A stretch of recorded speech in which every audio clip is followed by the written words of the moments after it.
ওম শান্তি। আজকের মূল্য তারিখ 20-8-2025। শিব বাবা হলেন মনুষ্য সৃষ্টিরূপী বৃক্ষের বীজ রূপ। তার রচনাদের শালিগ্রাম বলা হয়। তিনি অসীম জগতের আত্মাদের কল্যাণ করেন, ব্রহ্মার দ্বারা স্বর্গের স্থাপনা করেন। তোমরা ব্রহ্মামুখ বংশাবলী ব্রাহ্মণরাই স্বর্গবাসী হও। তোমরা বাচ্চারা ব্রহ্মার দ্বারা ব্রাহ্মণ হও এবং তারপর দেবতা হয়ে যাও। তোমরা ব্রাহ্মণরা শ্রীমত অনুসারে সেবা করছো। बाबा कहते हैं मीठे बच्चे, सीमत पर चल, सबको मुक्ति जीवन मुक्ति पाने का रास्ता बताओ, सारा दिन यही धंधा करते रहो। মিষ্টি বাচ্চারা, শ্রীমত অনুসারে চলে সবাইকে মুক্তি জীবন মুক্তি পাওয়ার রাস্তা বলে দাও। সারাদিন কেবল এই কাজই করতে থাকো, অর্থাৎ এই ধান্দাই করতে থাকো। তো বাবা আমাদের বলছেন, বাচ্চারা তোমরা কিন্তু শ্রীমত অনুসারে চলে তোমরা সকলকে তোমরা মুক্তি আর জীবন মুক্তি তোমরা কিন্তু সেটি রাস্তা বলে দাও, অর্থাৎ কীভাবে তারা মুক্তি জীবন মুক্তি পাবে তোমরা কিন্তু বাবার শ্রীমত অনুসরণ করে সবাইকে সেই মুক্তি জীবন মুক্তি পাওয়ার রাস্তা বলে দাও। তোমাদের কিন্তু সারাদিন এই কাজই করতে হবে, তোমরা কিন্তু সারাদিন এই কাজই করতে থাকো। प्रश्न, बाप ने कौन सी सूक्ष्म बातें सुनाई है जो बहुत समझने की है? বাবা এমন কোন সূক্ষ্ম বিষয়ের জ্ঞান শুনিয়েছেন যেটা ভালোভাবে বুঝতে হবে?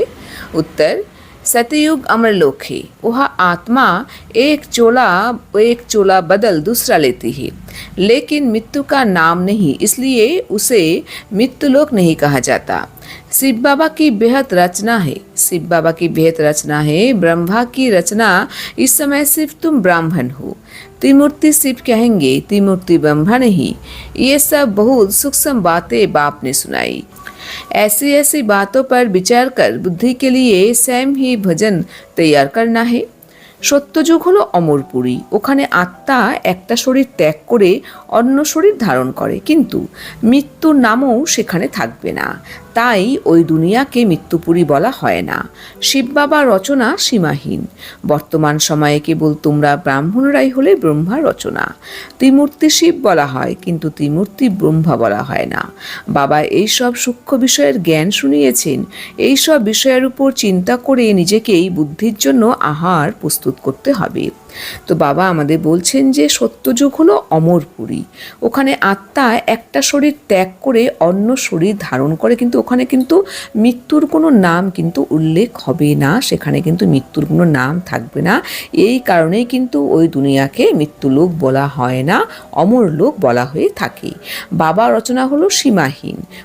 তো এই সময়ে কিন্তু আমরা হলাম ব্রহ্মামুখ বংশাবলী ব্রাহ্মণ, যেটা শিব বাবা এসে ব্রহ্মার দ্বারা আমাদের রচনা করেছেন।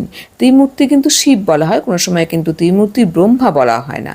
তো এই যে সূক্ষ্ম জ্ঞান, এই সূক্ষ্ম জ্ঞান কিন্তু আমাদের বাবাই কিন্তু এসে আমাদের কিন্তু জানিয়েছেন। তো বাবা তাই বলছেন, তোমরা যত এগুলো নিয়ে বিচার সাগর মন্থন করবে, তার ফলে তোমরাই কিন্তু একটা বুদ্ধির জন্য কিন্তু পুষ্টিকর আহার কিন্তু অবশ্যই বুদ্ধিকে তোমরা দিতে সক্ষম হবে। मीठे मीठे सिकिलादे बच्चों प्रति माता पिता बाप दादा का याद प्यार गुड मॉर्निंग। रूहानी बाप की रूहानी बच्चों को नमस्ते, हम रूहानी बच्चों की रूहानी बाप दादा को याद प्यार गुड मॉर्निंग और नमस्ते नमस्ते नमस्ते। धारणा के लिए मुख्य सार नंबर 1, हम ब्रह्मा की नई रचना आपस में भाई बहन हैं। ये अंदर समझना है, किसी को कहने की दरकार नहीं। सदा इसी खुशी में रहना है कि हमें शिव बाबा पढ़ाते हैं।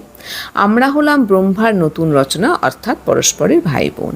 এই বিষয়টা আন্তরিকভাবে বুঝতে হবে, কাউকে বলার প্রয়োজন নেই। শিব বাবা আমাদেরকে পড়াচ্ছেন, এটা স্মরণে রেখে সর্বদা খুশিতে থাকতে হবে।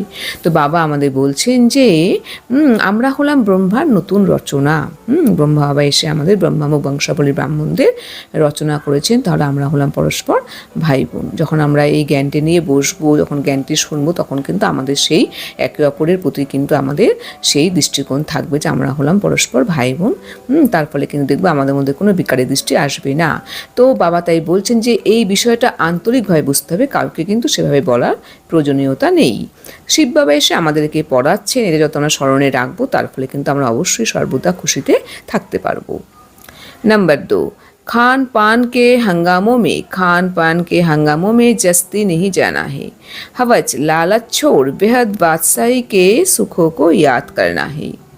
খুব বেশি খাওয়া দাওয়ার ঝামেলায় যাওয়া উচিত নয়। লোভ ত্যাগ করে সীমাহীন উত্তরাধিকারের সুখকে স্মরণ করতে হবে। তো বাবা আমাদের বলছেন, বাচ্চারা তোমাদের কিন্তু লোভকে তোমাদের ত্যাগ করতে হবে। তোমাদের কিন্তু খুব বেশি খাওয়া দাওয়ার কিন্তু ঝামেলায় যাওয়া উচিত নয়, যেটুকু দরকার ওইটুকু করলেই হবে। তোমাদের কিন্তু অবশ্যই কিন্তু সীমাহীন উত্তরাধিকারের সুখকে স্মরণ করতে হবে। वरदान। अनेक प्रकार की प्रवृत्ति से निवृत्ति होने वाले नष्ट मोह स्मृति स्वरूप भवो। অনেক প্রকারের প্রবৃত্তি থেকে নিবৃত্তি হয়ে নষ্টমোহা স্মৃতিস্বরূপ ভব। তো বাবা আমাদের বলছেন যে অনেক প্রকারের প্রবৃত্তি থেকে তোমরা নিবৃত্ত হয়ে নষ্টমোহা হয়ে তোমরা স্মৃতিস্বরূপ হয়ে ওঠো। स्पष्टीकरण। 100 की प्रवृत्ति, दैवी परिवार की प्रवृत्ति, सेवा की प्रवृत्ति, हत के प्राप्तियों की प्रवृत्ति, इन सभी से नष्ट मोह अर्थात न्यारा बनने के लिए बाप दादा के स्नेह रूप को सामने रख स्मृति स्वरूप बनो। स्मृति स्वरूप बनने से नष्ट मोह सतो बन जाएंगे। प्रवृत्ति से निवृत्त होना अर्थात मैंपन को समाप्त कर नष्ट मोह बनना। ऐसे नष्ट मोह बनने वाले बच्चे बहुत काल के पुरुषार्थ से बहुत काल के प्रारब्ध की प्राप्ति के अधिकारी बनेंगे। নিজের প্রবৃত্তি, দৈবী পরিবারের প্রবৃত্তি, সেবার প্রবৃত্তি, লৌকিকের প্রাপ্তিগুলির প্রবৃত্তি, এই সব কিছু থেকে নষ্টমোহ অর্থাৎ পৃথক হওয়ার জন্য বাপদাদার স্নেহরূপকে সামনে রেখে স্মৃতিস্বরূপ হও। স্মৃতিস্বরূপ হলে নষ্টমোহা শত হয়ে যাবে। প্রবৃত্তি থেকে নিবৃত্ত হওয়া অর্থাৎ আমিত্বকে সমাপ্ত করে নষ্টমোহা হওয়া। এই নষ্টমোহা হওয়া বাচ্চারাই দীর্ঘ সময়ের পুরুষার্থ দ্বারা দীর্ঘ সময়ের প্রারব্ধের প্রাপ্তির অধিকারী হয়। তো বাবা আমাদের বলছেন যে বাচ্চারা, এই যে তোমাদের নিজেদের প্রবৃত্তি, দৈবী পরিবারের প্রবৃত্তি, তোমাদের লৌকিকের প্রবৃত্তি, প্রাপ্তিগুলির প্রবৃত্তি, সেবার প্রবৃত্তি, এই সব কিছু থেকে তোমরা নষ্টমোহা হও। অর্থাৎ নষ্টমোহা হওয়ার জন্য অর্থাৎ পৃথক হওয়ার জন্য কিন্তু তোমরা সবসময় বাপদাদার স্নেহরূপকে সামনে রেখে স্মৃতিস্বরূপ হও যে এই আমাদের আত্মিক পিতা, সর্ব আত্মিক, আমি ওনার সন্তান। আমি ওনার সন্তান, আমি এই রোলগুলি প্লে করছি। আমি যখন নিজের প্রবৃত্তিতে আছি গৃহস্থ জীবনে, আমি তখন কিন্তু এখানে সেবা হিসেবে সেটাকে দেখব, ট্রাস্টি হয়ে রক্ষণাবেক্ষণ করছি, আত্মাদের সঙ্গে আমার কোনো পার্ট আছে। আবার দৈবী পরিবারের প্রবৃত্তি অর্থাৎ আমি যখন ঈশ্বরীয় ফ্যামিলিতে যাচ্ছি, সেখানে আমি কোনো ক্লাস করছি, সেবা করছি, তখন কিন্তু আমার সেই দৃষ্টিকোণ থাকবে যে আমরা একে অপরের কিন্তু আমরা সেই শিব বাবার সন্তান, এখানেও কিন্তু আমি একটি ভিন্ন রোল প্লে করছি। আবার সেবার প্রবৃত্তি, যেখানে আমি সেবা করছি সেখানে একটা প্রবৃত্তি।